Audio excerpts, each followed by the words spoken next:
Hi, thanks for joining me. Welcome to Sunday all over again on Tuesday night. Hopefully everything this time will work. I'd like to welcome my assistant Barbie, Angel. She's going to be monitoring the comments, so if you have any questions, you can ask them there and Barbie will be quick to answer you. She'll also be dropping some URLs into the chat windows for various ways that you can tip if you're so inclined. And I hope you will, because this is a pay what you want event. I do not want to have a ticket price, because that would mean some people wouldn't be able to watch, and I want everybody that wants to watch to be able to. So whatever you can afford would be great. Barbie Angel, just in case you don't know this, if you haven't heard me say this on past streams, is a fantastic poet and performance artist in her own right, and for the last 8 or 9 years in a row, she has been voted by the readers in Western North Carolina of our free weekly paper as the best poet in Western North Carolina, and that's saying something, because there's a lot of great poets and musicians right here in Asheville, North Carolina. So, I'm gonna start with this song. It's an older song of mine. It's called Boys in the Back Room.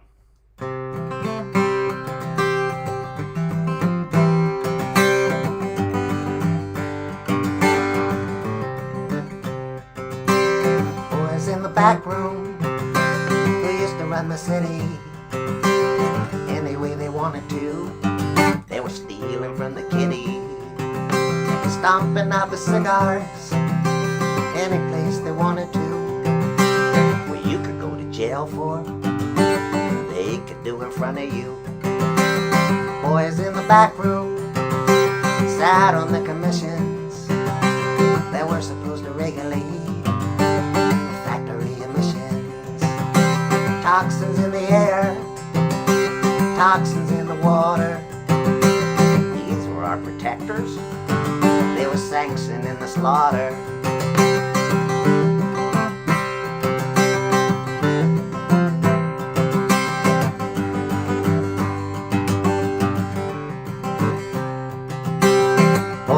Back room, they didn't like attention drawn to their activities, which the paper never mentioned.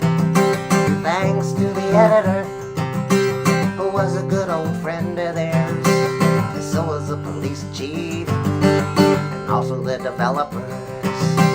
The boys in the back room, they went golfing every Sunday.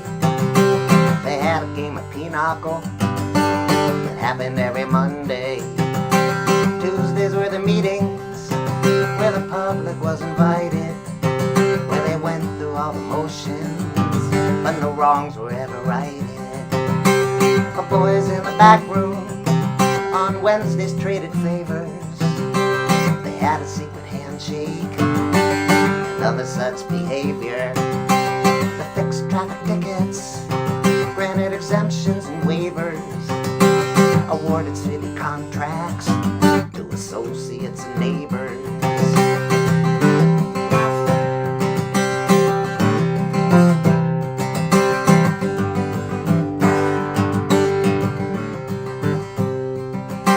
The boys in the back room, they were desperate to hold on, assassinating characters, whoever might have told on them. But the day did finally come when they stood before the jury. Some guy sent to prison. It was a one-paragraph story for boys in the back room who just used to make the rules any way they wanted to. They thought that they still had the people fooled.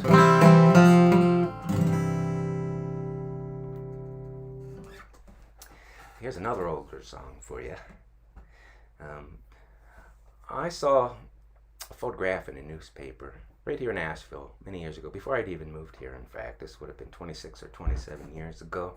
It was a photograph from a political rally that took place in some other part of the country, and I saw a sign somebody was holding that said, "Thank God for AIDS," and I could not believe my eyes, and that made me write this song. It's called Our Gods.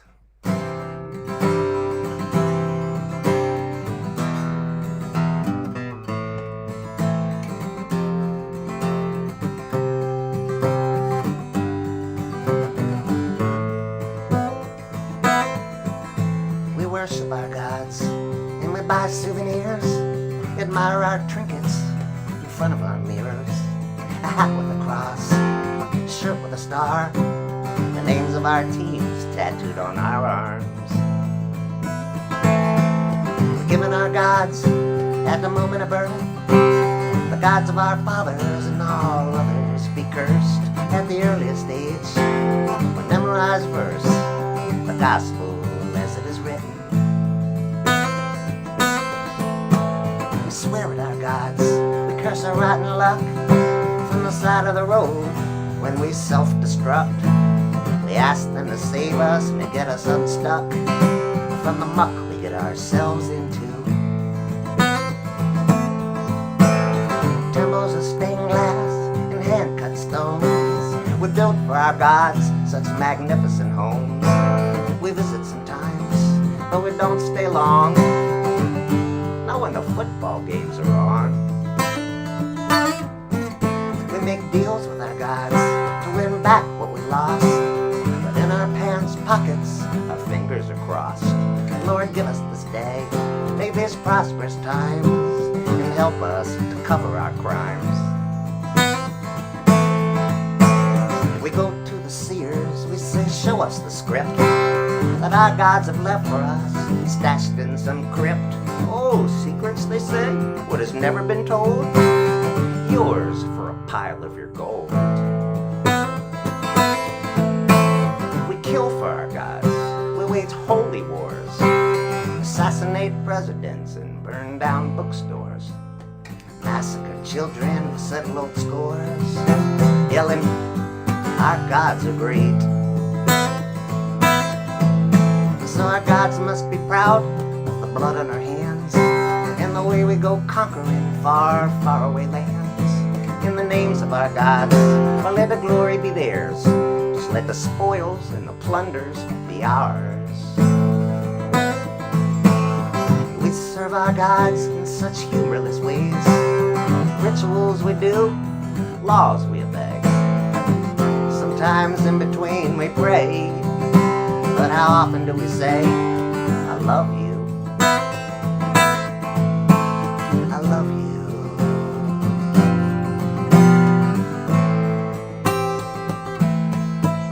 I love you.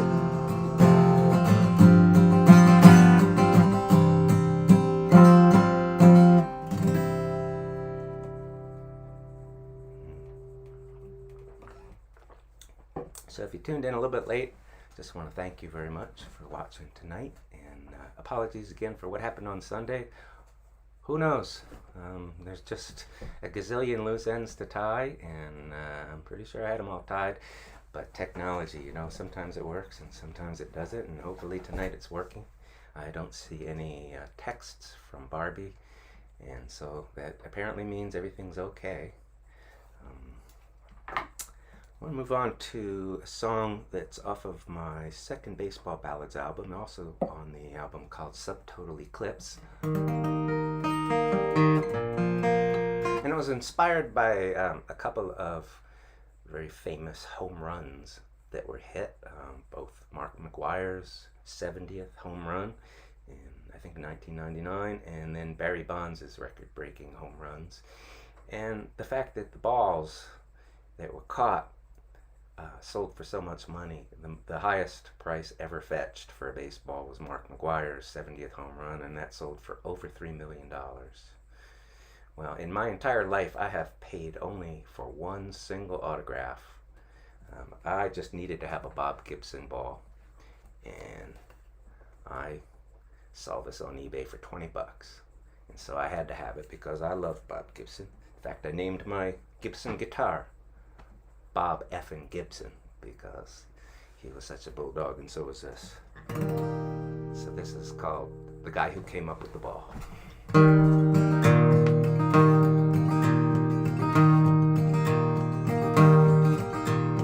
Flashbulbs were going off as the batter approached the plate. They had to replace the balls, ones they could authenticate. Everyone knew it was gone. One swing was all it took.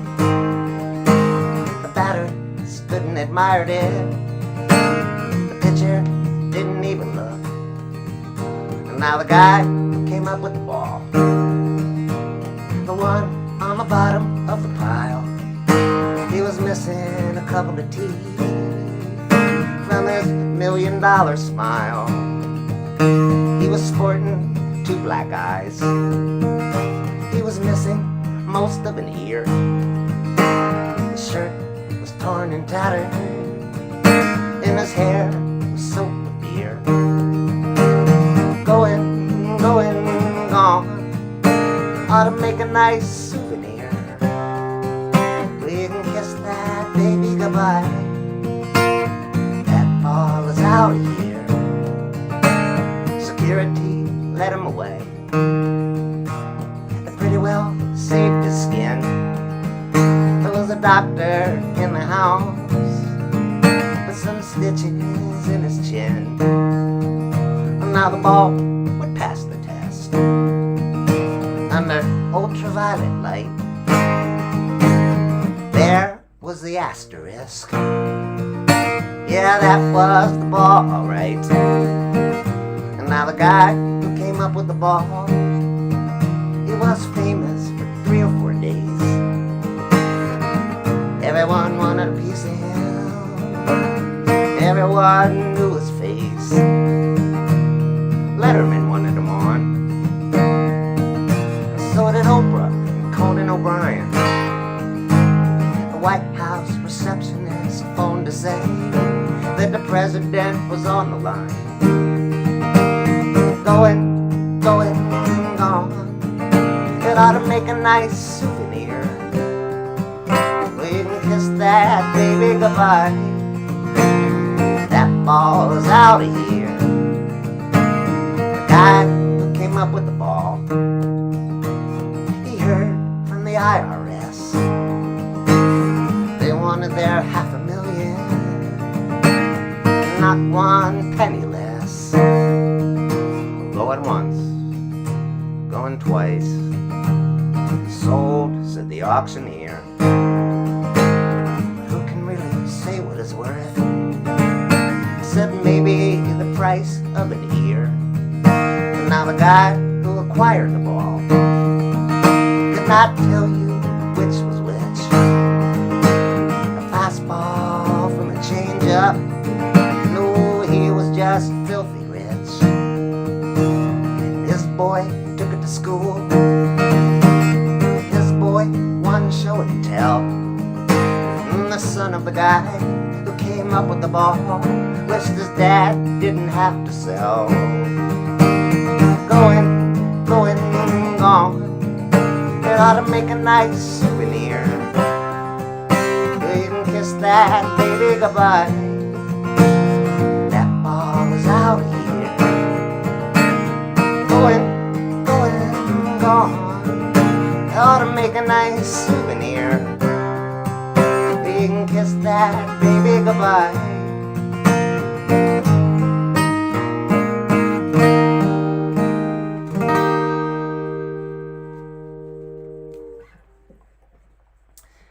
So I wanted to write a song one day about Babe Ruth, but that's kind of an impossible task because there's just so much to say. You know, any song about Babe Ruth is probably going to have to be 114 verses long, and I have, obviously, as you know, I have no problem writing really long songs, but that one would be a little too long. And so I decided to focus in on one single incident, and that was back after the Yankees had finished spring training down in Florida, and on their way back they played some exhibition games against the Brooklyn Robins, who were the Brooklyn Dodgers, except they were known as the Robins for a short time.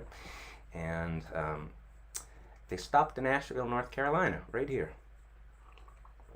And Babe Ruth got very sick. And a newspaper in London proclaimed that Babe Ruth had died right here in Asheville, North Carolina. Obviously he had not, but that's what they had heard. And so they printed it, and next thing you know, it just ran like wildfire across the wire services, and newspapers across the world started reporting that Babe Ruth had died in Asheville, North Carolina. So, Amanda Levesque, if you're listening, this is for you. You requested it, and I just want to mention right now that if anybody has any requests for future shows, please either email them to me or mention it on Facebook, mention it in the comments here on the stream. I'd also love to know where you're from, where you're listening from. I know we have people listening from other countries and all across the U.S. and Canada, so if you wouldn't mind putting that in the comments, I'd love to know. So this is called The Bellyache Heard Round the World.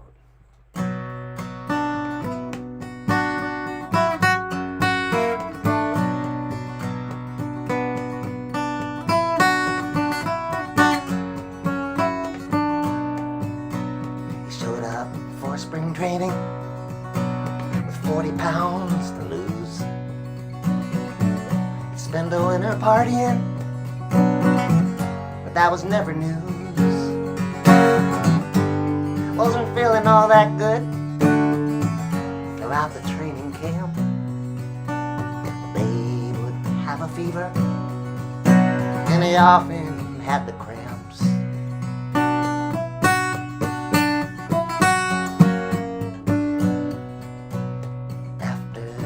Florida, on the way back to New York, the Yankees played the Brooklyn Robins on an exhibition tour. They stopped in Chattanooga. Babe hit 2 home runs. The next night was in Knoxville, and he hit another one.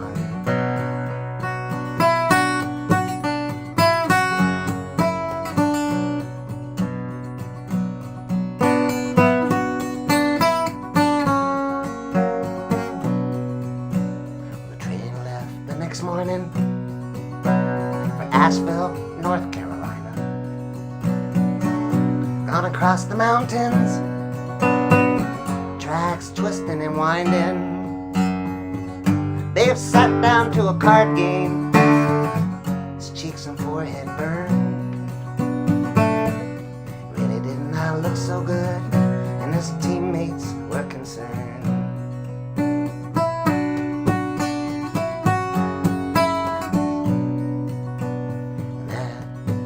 Station, when the train came to a stop, the Babe stepped down onto the platform, and suddenly he just dropped. They took him to the hotel, they put him into bed. Newspaper in London proclaimed the mighty Babe was dead. The mighty Babe is dead. Mighty Babe was dead, and before he even knew it, that's what all the papers said.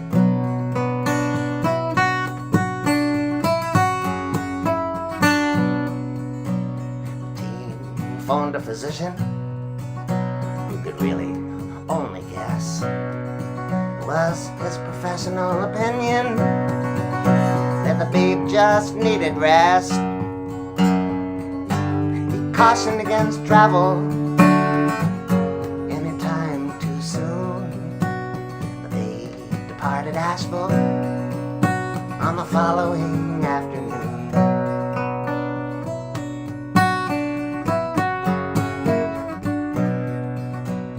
Thousands jammed to Penn Station to try to catch a glimpse as they carried him by stretcher to the waiting ambulance.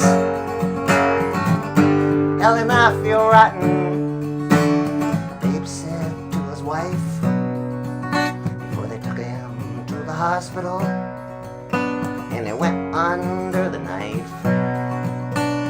Mighty Babe is dead, Mighty Babe is dead, and before he even knew it, that's what all the papers said.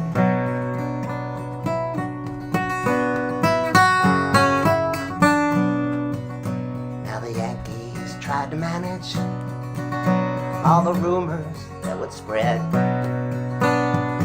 He ate too many hot dogs, supposedly they said.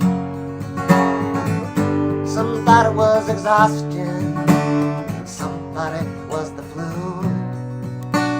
Some thought it could be syphilis, but no one really knew.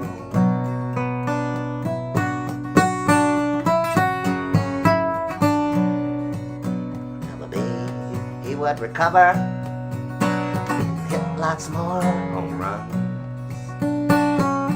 more than any other by the time his playing days were done. It said he loved his women, and he often stayed out late, and he liked the taste of liquor, and he did not watch his weight. The Mighty Babe is dead, the Mighty Babe is dead, and before he even knew it, that's what all the papers said. Mighty Babe is dead, Mighty Babe is dead, and before you even knew it, that's what all the people said.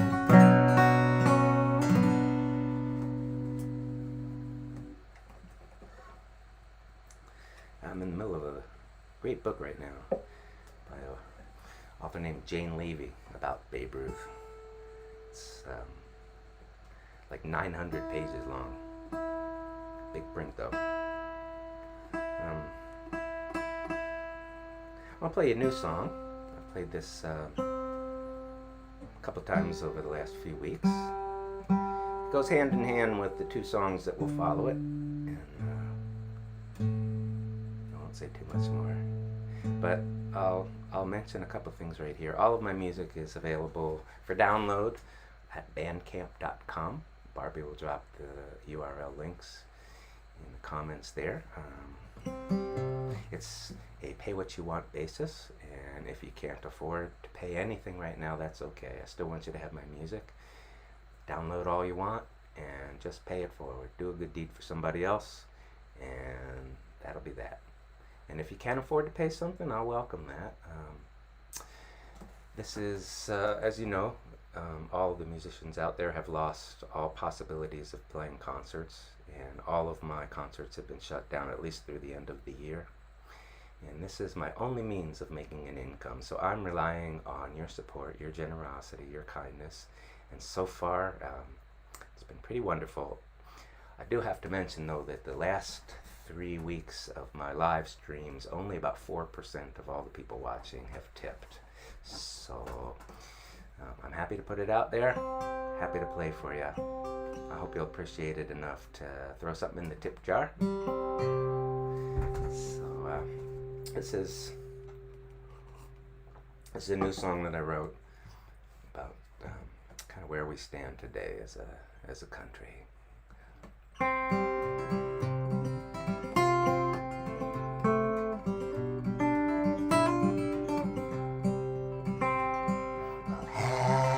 People are looking to rumble, and the other half are spoiling for a fight.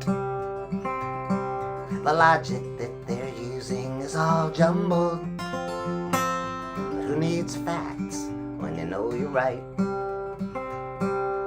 Half the people nowadays are bonkers, and the other half have all gone insane. Everybody everywhere looks angry. They need to blame somebody for their pain. Well, half the news you get today is phony, and the other half you get today is fake. But what's real is the independent journalist who gets tortured but refuses to break. Half the people have lost their marbles, and the other half have all lost their minds. On top of that, we've become so heartless. Underneath it all, we must have lost our spines. Half the people are just plain cuckoo, and the other half are just plain Looney Tunes. Bite your tongue, you can't talk sense to any of them. They hate you when you burst their balloons. Now half the people have gone crazy, and the other half have all gone mad.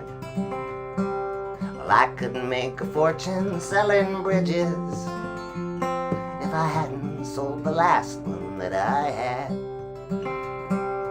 Half the people have no idea, and the other half, they haven't got a clue. They'll believe anything anyone will tell them, unless it can be proven to be true. Half the people are just plain cuckoo, and the other half are just plain Looney Tunes. Bite your tongue, you can't talk sense to any of them. They hate you when you burst their balloons. Now half the people are talking rubbish, and the other half, they're all just talking crap. And you've got to be careful and remind yourself not to take the bait or step into the trap. 'Cause half the people nowadays are bonkers, and the other half have all gone insane. Everybody everywhere looks angry. They need to blame somebody for their pain. Half the people are just plain cuckoo, and the other half are just plain Looney Tunes. Bite your tongue, you can't talk sense to any of them. They hate you when you burst their balloons. Half the people nowadays are bonkers, and the other half have all gone insane. Everybody everywhere looks angry. They need to blame somebody for their pain. They need to blame somebody for their pain.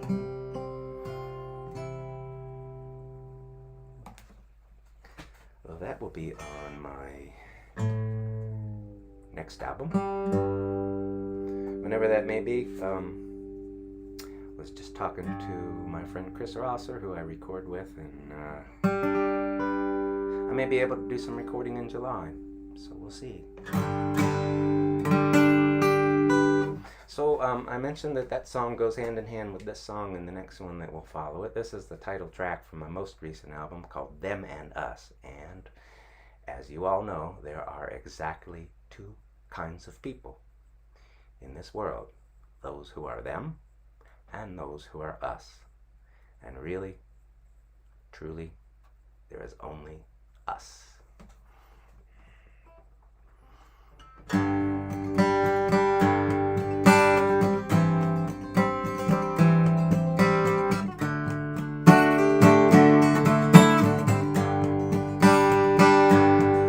There's a standoff all across the Great Divide. Friends and family members on both sides.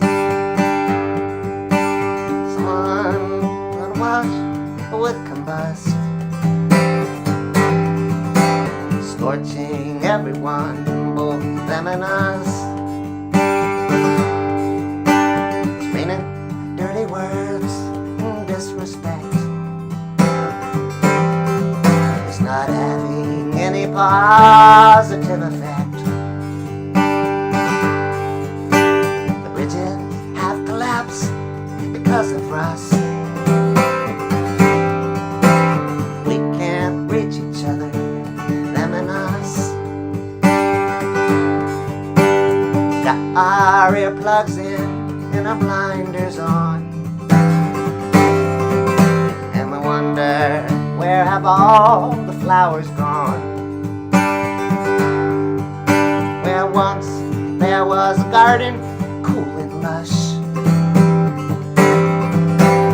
All that's left here now is them and us. And I've never felt so lonely in this world as I do when all those banners are unfurled. And the airwaves are just spewing all that stuff about us and them. Look what it's done to us. The differences are few and overblown, and it sometimes leads to punches being thrown. There seems to be a few things to discuss. You can't say a word to them or us. We write them off because how they vote, and we write them off because they came on a boat. We turn our backs with contempt and with disgust. Every one of them who isn't us, we identify them by the clothes they wear. We identify them by their skin and hair. And we look for any reason not to trust whatever about them is not like us. And I've never felt so lonely in this world as I do when all those banners are unfurled, and the airwaves are just spewing all that stuff about us and them. Look what it's done to us. Thoughtful, decent people turning mean. If only all our gods could intervene. There must be some controls they could adjust. Maybe they could make us whole, them and us. And I've never felt so lonely in this world as I do when all those banners are unfurled, and the airwaves are just spewing all that stuff about us and them. Look what it's done to us.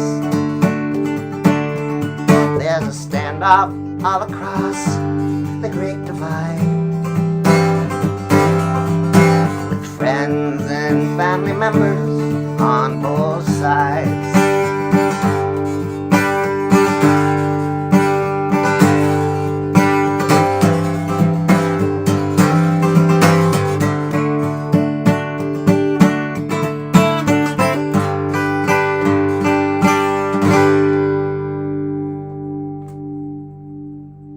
Well, there I go again, doing that guitar shake. I had somebody point that out in the comments a couple of streams ago, and mentioned a couple of weeks ago. There's a reason for that. It's to shake all those last notes out of the guitar so they don't stay in there and get stale. We wouldn't want that now.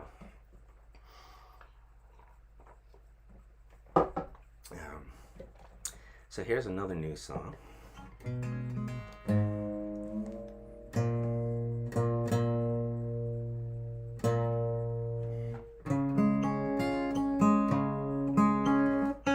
This would probably be a good time to mention the fact that I'm offering to do private virtual house concerts. If you can get a group of people together, I can do this over Zoom, over my Zoom account, for up to 100 households. I'm happy to do it for way fewer than that. And again, Barbie will be helping me for any of these shows. They're a blast.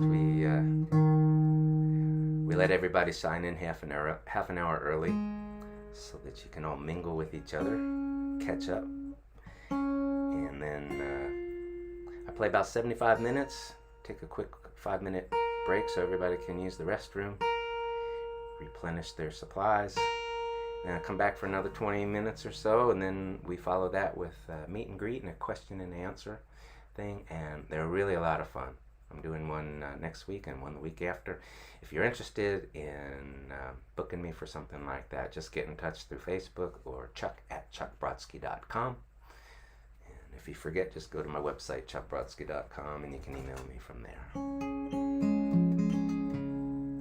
So, given the state we're in these days politically and with the Great Divide, it's gotten increasingly more difficult to have conversations with people whose politics are not in sync with our own. And that often leads to arguments and fights and all that stuff. But I think I have come up with a way that might prove to be successful in persuading people to change their minds. And this is my idea.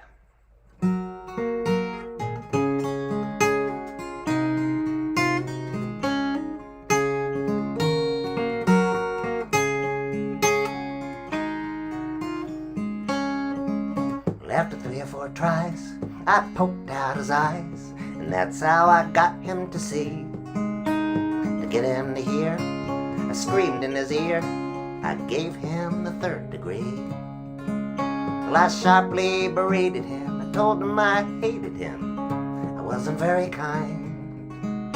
I shouted and cussed until I won his trust. Well, that's how I changed his mind.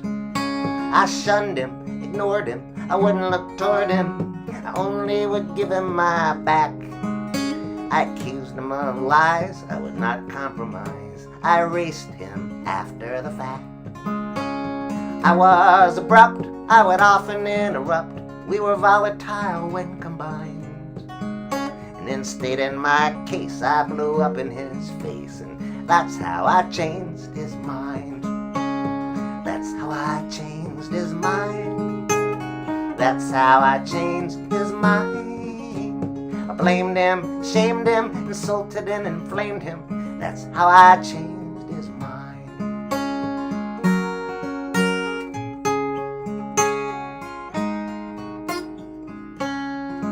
Now this man was an ass. I was gonna let him pass, let him take a wide berth of me. But I was right and he was wrong, like I was telling him all along. Was trying to just get him to see. But he's a this, I'm a that, and so we couldn't have a chat of the friendly, civilized kind. Round after round, I just ground him down. Well, that's how I changed his mind. I stomped on his toes and I punched him in the nose. I was using irony. So sure of the truth, I knocked out his tooth and I kicked him twice in the knee. I won over his heart with a poisonous dart, and you should have seen me unwind, being overly cruel and with ridicule. Oh, that's how I changed his mind. That's how I changed his mind. That's how I changed his mind. Blamed him, shamed him, insulted and inflamed him. That's how I changed his mind.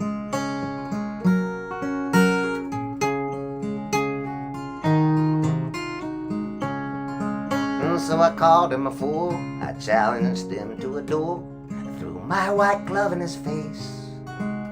20 paces and I shot, and I must have hit the spot. Anyway, that's how I pleaded my case. Well, I won in the end, after making him bend, and after all, the papers were signed. the end I won. Yeah, that's how it was done. Oh, that's how I changed his mind. That's how I changed his mind. That's how I changed his mind. Blamed him, shamed him, insulted and inflamed him. That's how I changed his mind. Yeah, I blamed him, shamed him, I might have even maimed him. That's how I changed his mind. That's how I changed his mind. That's how I changed his mind. That's how I changed his mind. I think that's going to be very successful. I really do. I want to mention another thing. I recently set up a Patreon account, and if you're not familiar with Patreon, what it is all about, it's a way for people to support their favorite artists. You make a pledge of so many dollars a month that gets billed to your credit card, and you become part of my Patreon community. And I share things with my Patreon community that I don't share elsewhere. I make my patrons the first to hear new songs. I put videos up of songs that I'm not going to share elsewhere. Photos, stories, all sorts of things. And you can support me for as little as $1 a month, or as much as $50 million a month if you want. There are all sorts of levels that you can pledge at, and no amount is too small. I really appreciate everybody who supports me, and everybody who does support me gets equal access. I don't like the idea of somebody who can afford to pay more being able to have more perks. I think everybody who supports me is deserving of all the perks. So I hope you'll check out my Patreon page. I've posted some pretty cool things there already. Here's an older song. And metaphorically, I think it kind of really fits right now, even though it's not necessarily about what's going on with the virus, but thematically it kind of fits. It's called The World as You Once Knew It.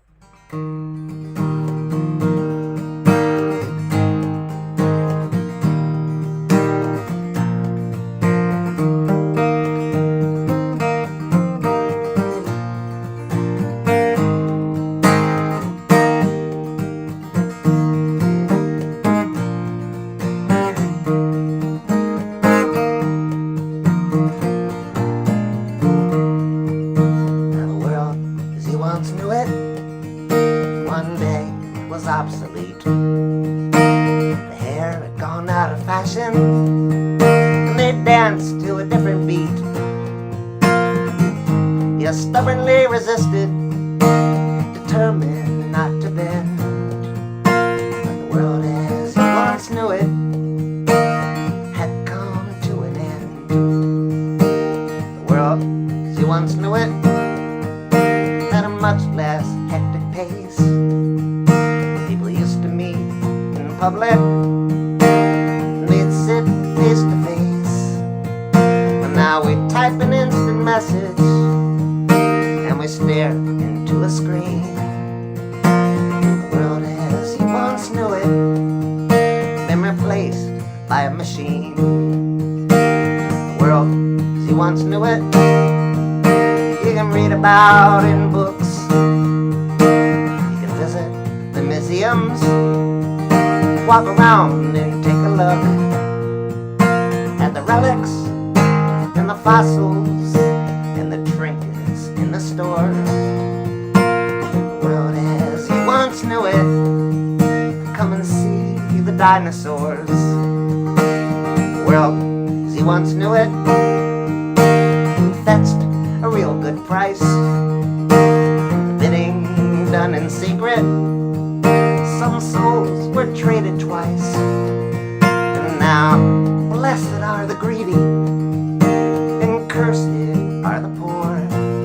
The world as you once knew it, she's just another whore.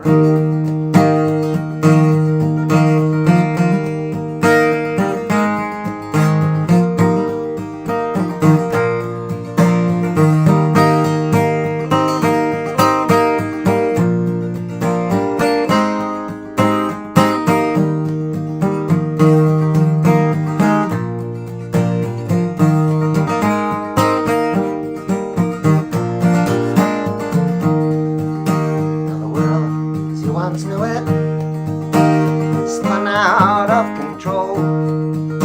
It was gravity that did it, was the lure of all that cold.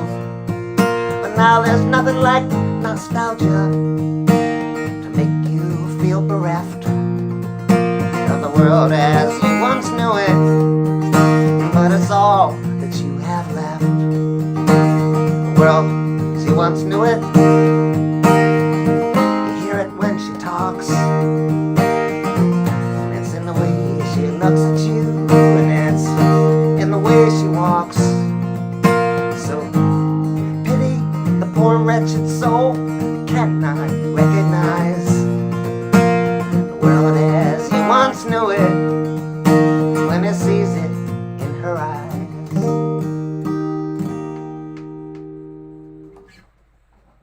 That's one I haven't played in a long time. Well, since it was just Father's Day, and I hope all the fathers out there had a very happy Father's Day, I played this on Sunday for my dad, and I want to play it for him again now. You might notice that I've lost the mustache. That was my Father's Day present to you, Dad.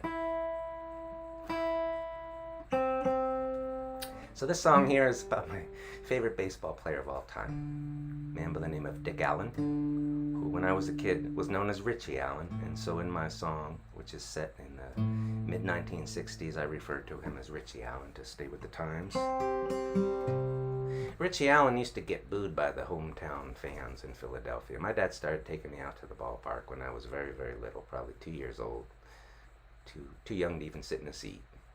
And Richie Allen was my favorite player. He was a big home run hitter, Rookie of the Year in the National League in 1964, perennial all-star, should be in the Baseball Hall of Fame right now, and it's a true crime that he's not, and hopefully this December they will rectify that. And I will be there in Cooperstown when he gets in. But he would get booed, and this was something I didn't understand as a kid. My dad always taught me to root for the home team, and that's something I always have done.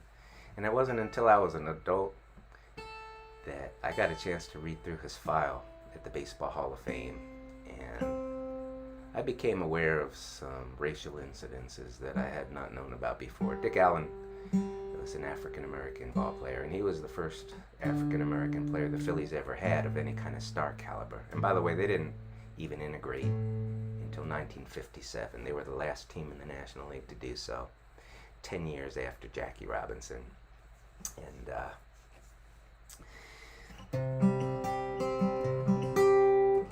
things were very racially turbulent in the 1960s, the mid-1960s and late 1960s, as you might remember. And African-American ball players at the time were just expected to keep their mouths shut, their heads down, be seen, not heard, play ball. That's not who Richie Allen is, though. He's a human being. And so he was a little bit outspoken before his time. It paled by comparison today. But he was very maligned by the press, and the fans turned on him, and they started to boo him every time he came up to bat. And he never made any response in the moment. He waited patiently until the Phillies were back out in the field on defense, and after a season or two, he settled in, switched positions a couple times, settled in at first base. And between pitches, he used to write words in the dirt around first base. He would spell out the word boo right back at the fans, and other things as well. I want to show you something here. One reason that the fans turned on him as well, besides racial issues, was because in 1964 the Phillies had a 6.5 game lead over the second place team in the league with only 12 games to play, and they went into such a tailspin, an epic collapse.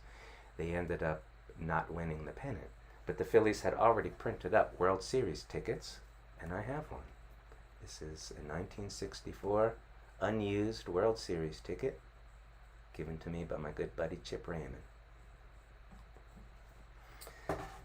And here's one of my Dick Allen baseball cards.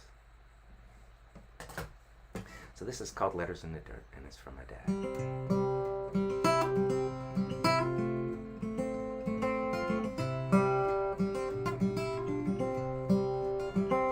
Me and you, we never booed Richie Allen. And I never understood why people did. He had a homer every time he stepped up to the plate. That's what I remember as a kid.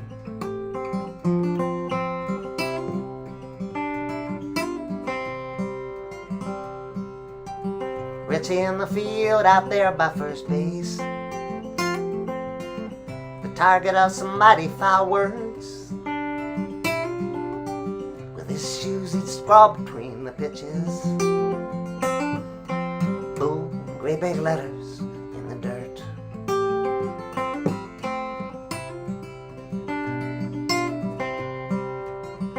Well, Philly fans, they've been known to get nasty. When Joe must go, they run him out of town. I saw Santa get hit by a snowball, then get hit again when he was down.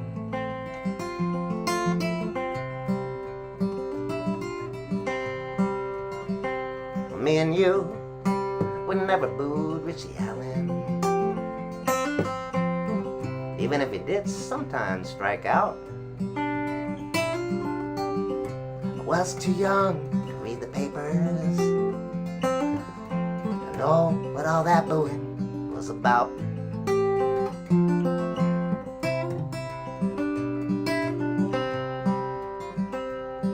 Well, that big collapse of '64, it was ugly. They blew a lead of 6 1/2 games with 12 to play. Some might say their fans were justifiably angry. World Series tickets printed up in vain. Printed up in vain. Philly fans, they've been known to get nasty. When Joe must go, they run him out of town.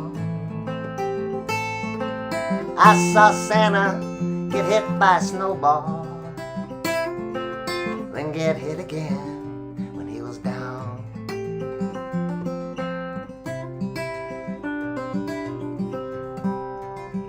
I had the pleasure and privilege of meeting Mr. Dick Allen in person about 20 years ago or so. I'd been invited by the Baseball Hall of Fame to come out to Cooperstown, New York and do a concert there. My baseball songs. That was the first of 3 concerts I've done there. And the director of research, a friend of mine by the name of Tim Wiles, tipped me off to the fact that Dick Allen happened to be in Cooperstown too at the same time. You see, if you like irony, you'll appreciate the fact that Dick Allen now works for the Philadelphia Phillies in public relations. And he was out there on some kind of baseball reason and staying at the Otesaga Hotel, grand old 5-star hotel in Cooperstown. That's where baseball dignitaries would stay. So Tim Wiles suggested I take a drive over there, see if I could leave a copy of the CD with the song on it at the front desk. Maybe they'd be nice enough to pass it on to him. So I did this, and when I walked in the lobby door, to my absolute astonishment, there was Dick Allen in the middle of a conversation right there in the lobby with somebody else. So I just parked myself off in the corner and waited for them to finish, and when they were done, I walked over and said hi, introduced myself, and told them I'd written this song, and I pulled the CD out of my coat pocket and I handed it to him. And to say, he was pretty blown away by this. He took that CD and held it in both of his hands and looked down at it and up at me, down at it, up at me a few times, sizing me up, which I suppose any of us would do if somebody walked up to us out of the blue like that and said, "Hey man, I wrote a song about you here." But But in that moment, it dawned on me that there's a photograph on the back of the booklet that might be kind of fun to show them in person. So I asked for the CD back, and I took the shrink wrap off, and I showed them how we had composed this, the word "boo in the dirt." And I was hoping I'd get a little reaction, but I was not at all prepared for the tear that I saw roll down his cheek.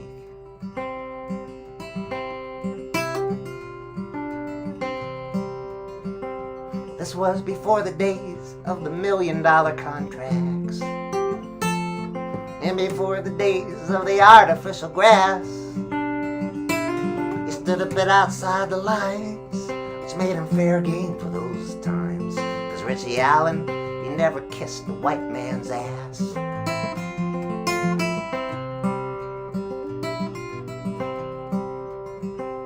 Me and you, we never booed Richie Allen.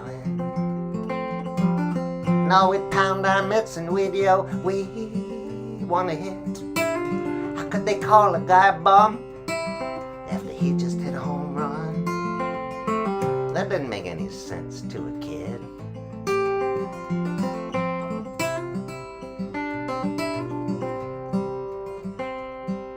Well, I've since found out all these years later. Now I know a lot more than I did. And if back then you knew, Daddy, why all those other people booed, thanks for letting me have my heroes as a kid.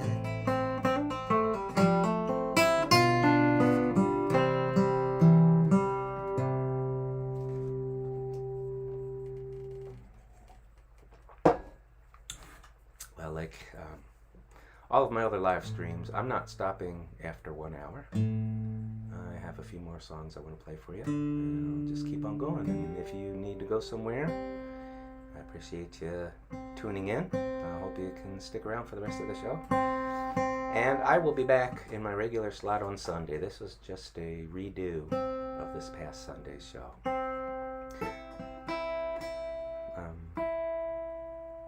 You've heard me talk about the Lambs Retreat for Songwriters up in Harbor Springs, Michigan. One of my favorite things to do every year. And some years I'm on the staff. I've been on the staff numerous times. But I also like to just go as an attendee the years that I'm not there. And one of the great things about it, aside from the really nice community of people there, is the fact that we all get given songwriting assignments by John Lamb, the director.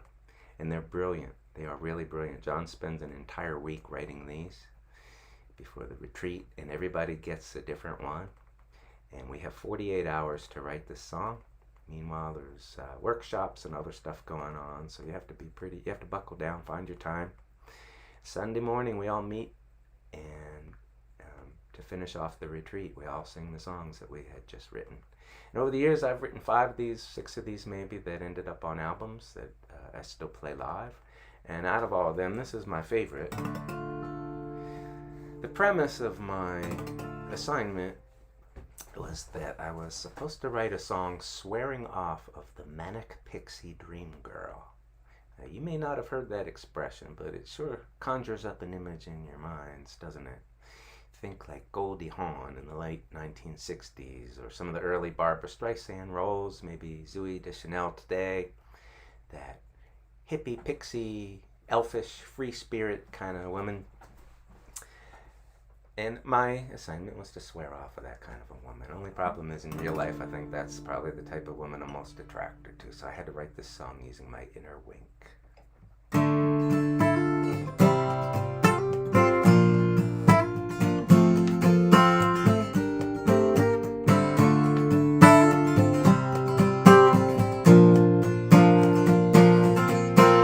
Used to fall for girls who smoked, drank, told off color jokes, who had that certain kind of look.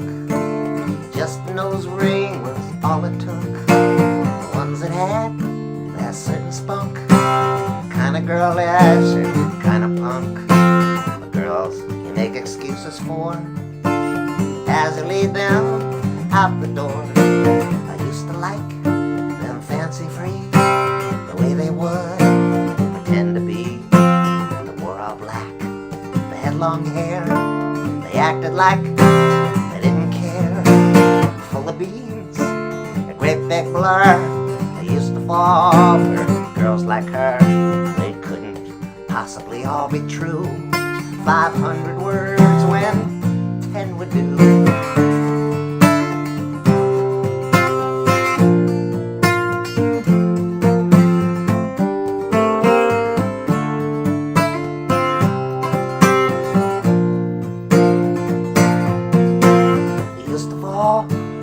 Girls like that would work the mic, play the strat, whose stomachs were completely flat. They would complain that they were fat. The kind of girls I would pursue, I made them up, it became true. I think I married one or two. They made me tea and they wrote haiku. I was always drawn to the manic kind who would say whatever was on their mind. Girls like that sunk all my ships carelessly with their loose lips. Yet for one enchanted kiss I'd betray myself for girls like this. A wild-eyed star tattoo, a little crazy for a few. Girls like those, they have their charms, red flags and loud alarms. I loved it when they were in my arms, and I swear my love was true. Well, now it takes a little more to turn me on than it did before. Certain things I can't ignore, certain things I do.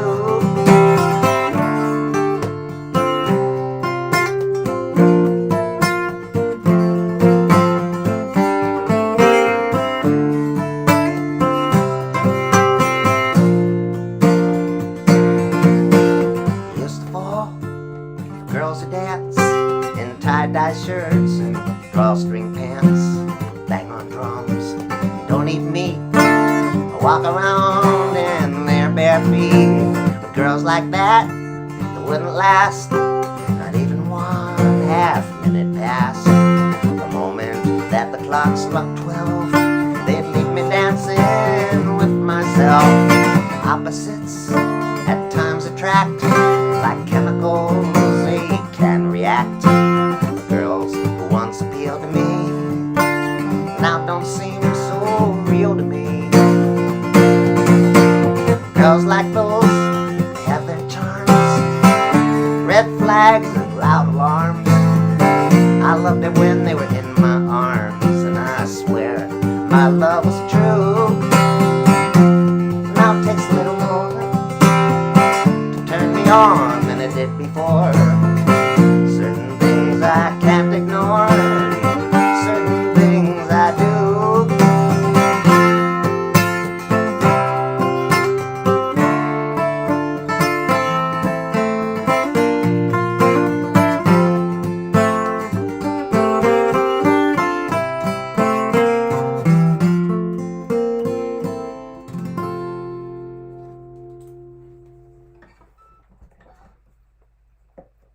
That was one of the most fun songs I've ever written, I have to say. This next song's pretty special to me. It's about a doll, and the doll's name was Gerda. Well, it still is, because that doll still lives. But once upon a time, it belonged to a little girl by the name of Eva Mudvall from Transylvania. And Eva and her family were rounded up by the Nazis and sent to a concentration camp. And Eva managed to somehow smuggle her doll on board that cattle car and into the camp. And she managed to keep that doll. She survived the war. And she lived into her 80s.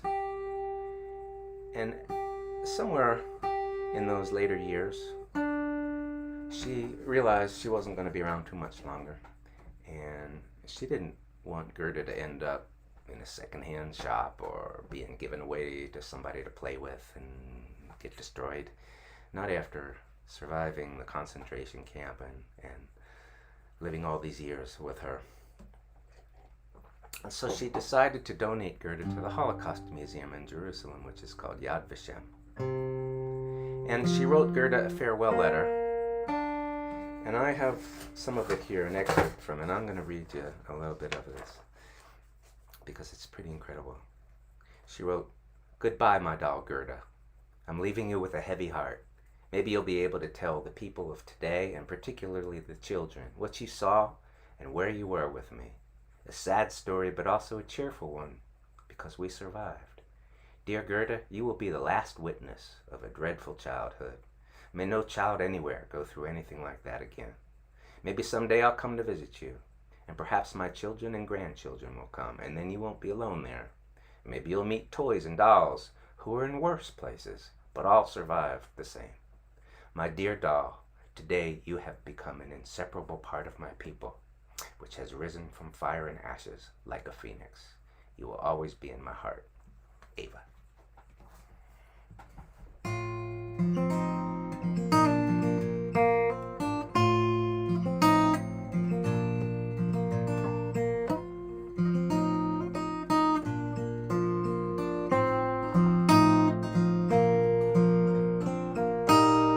Once you were a stowaway.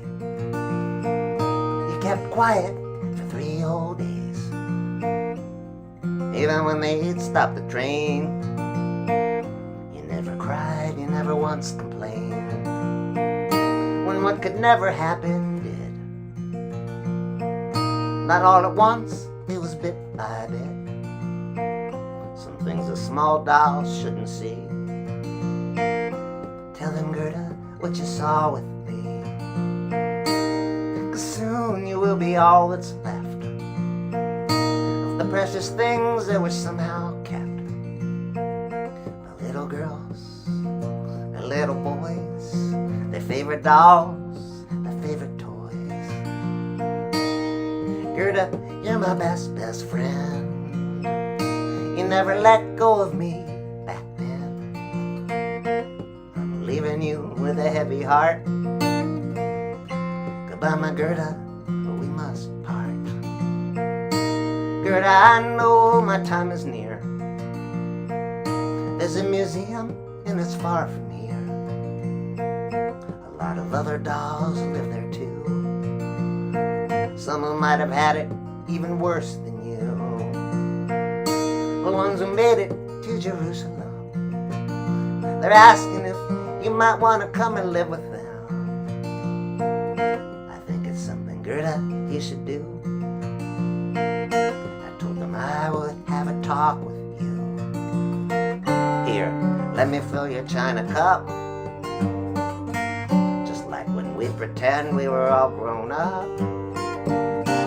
Gerda, go and tell the world about all the little boys and all the little girls. Tell them, Gerda, what we saw. The good, the bad, Gerda, tell it all. The unspeakable must be spoken.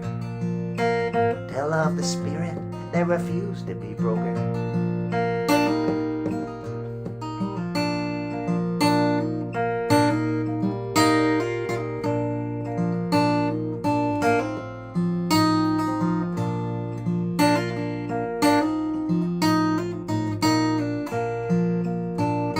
Tell of the piles of books we saw burning, how it didn't stop the teaching and it didn't stop the learning. Don't forget to tell about the games we played. It's alright, you can tell them we were afraid. And tell of the songs we had in our heads that helped us remember and helped us forget. And how we'd paint and how we'd draw, how pretty it was when the snow would fall. Tell them, Gerda, how it was before. The pretty clothes you always wore. The dinner table on a Friday night. We'd say the prayers by candlelight. And how what could never happen did. Not all at once, it was bit by bit. small doll shouldn't see. Tell them, Gerda, what you saw with me.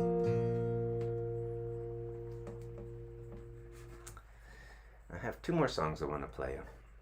The first one here is about a old friend of mine, a really sweet woman. Her name was Rachel Bissix, and she was a singer-songwriter. She was great. And about 15 years ago, Rachel passed away from cancer. And a big celebration of her life was held in Vermont. The timing of it was perfect because it was just before a big folk music conference in Montreal, and hundreds of people from the States had to go right through Vermont to get there. And so it was very well attended. It was a real who's who in the folk music world. And I sang the song that day.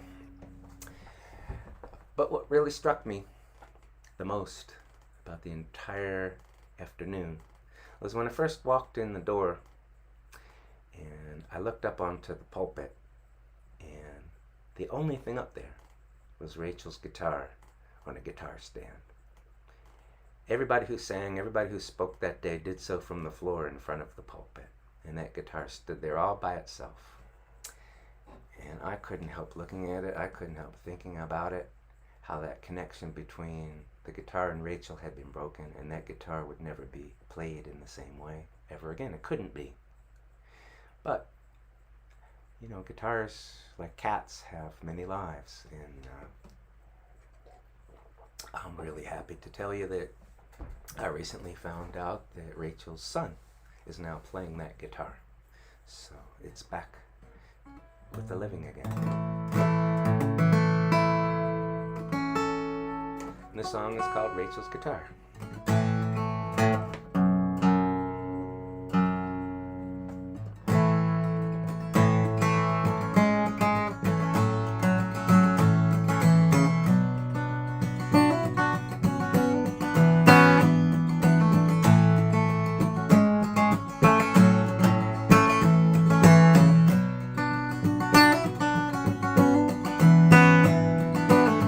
Rachel's guitar was out of its case. On the pulpit were cards and flowers were placed. Weak and exhausted and propped on a stand. Homesick and lonesome for Rachel's hands.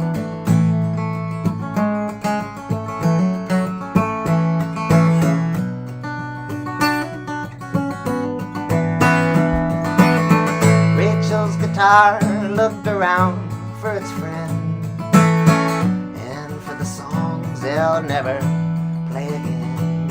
And it ached for the way she would make it ring, and that was maybe the most heartbreaking thing.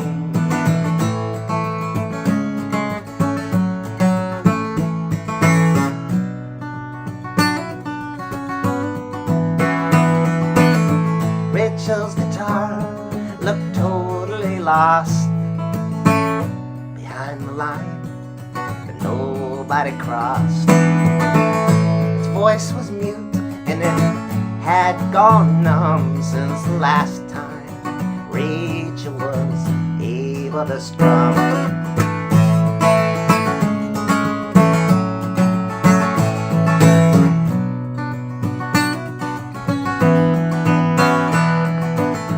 Rachel's guitar went back in its case to be laid to rest and to take up space. After the friends and the family left, it was taken back home where gently it wept.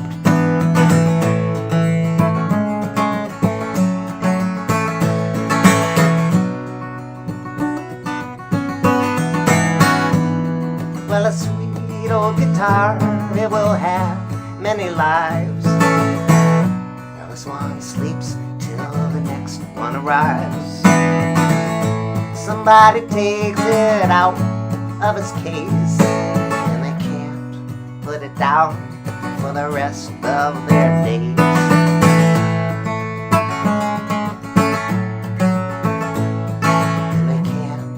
put it down for the rest of their days.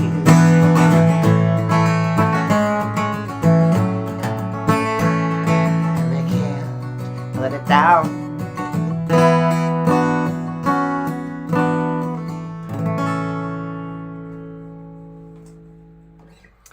I have one more song for you. I want to thank you all very much for tuning in. I hope, since I have not seen any messages from Barbie, that's a good indication that all went well. And I hope you'll join me again this Sunday afternoon, 3 o'clock Eastern Time. I'm going to see if there's anything I didn't mention. Well, I just want to bring up the fact that I'm available for private virtual house concerts again. I'd love to know where you're listening from. I want to thank Barbie Angel for all of her help today. She's awesome. I want to remind you about Patreon, and you can get all of my music at bandcamp.com. If you want the actual CDs, though, you have to pay for those. I'd like it if you pay for the downloads too, but you don't have to. But I can't just send you the CDs, so you can get them off at chuckbrodsky.com. And what else? Send your requests to me. And again, there's no ticket price for these shows. I don't want any kind of paywall that keeps anybody from watching, but I'm relying on you all to throw something in the tip jar if you can. And if you can't, don't worry about it. But if you can, this is my only way of getting through this crisis. And I would sincerely appreciate any support that you might want to give me. I'd like to play this last song for my parents and for all of you, actually. So it's the oldest song of mine I still play. I wrote this in 1981 after hitchhiking from Philadelphia to San Francisco, which of course my mom wasn't thrilled about. She actually tried to get me to take money from her for the Greyhound bus, and I didn't want to do that. I said to her I didn't think Woody Guthrie would have taken money from his mother to ride the bus. So I walked a couple of miles to the interstate and put out my thumb, and 5 or 6 days later I was in San Francisco, which is where I wrote this song. I did manage to train my mom really well though, and by the second or third time I hitchhiked across the country, my mom actually dropped me off at the on-ramp. So until next week, hope you have a great week. Stay well, stay safe, wear your masks, wash your hands, keep 6 feet apart. See you next time.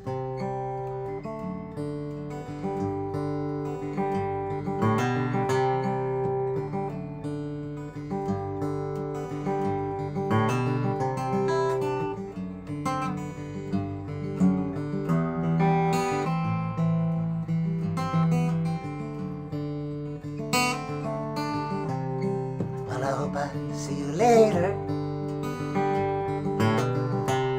'cause it's time for me to go. That's my ride, just pulled over, and it sure was good to know you. So go answer your calling, go and fill somebody's cup. And if you see an angel falling, won't you stop and help them up? We are each other's angels, and we meet when it is time. We keep each other going, and we show each other signs.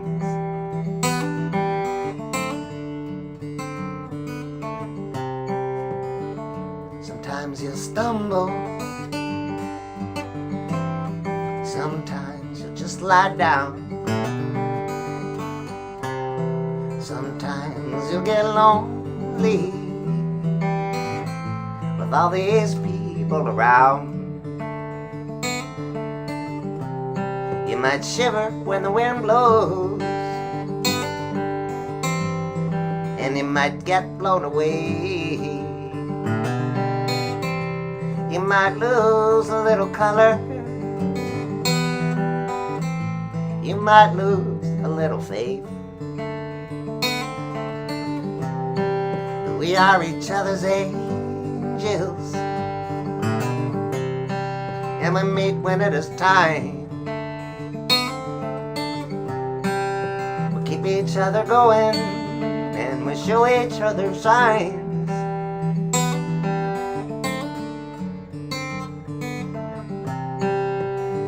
So thank you for the water. Thought I was gonna die out here in the desert, but you quenched my thirst. Let's break a little bread together, got a little manna. It was a gift from someone who was passing by and offered me a lift. We are each other's angels, and we meet when it is time. Keep each other going, and we show each other signs.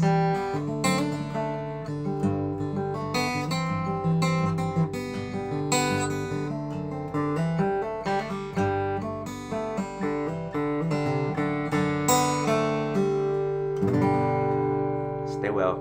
Thanks again. See you next time.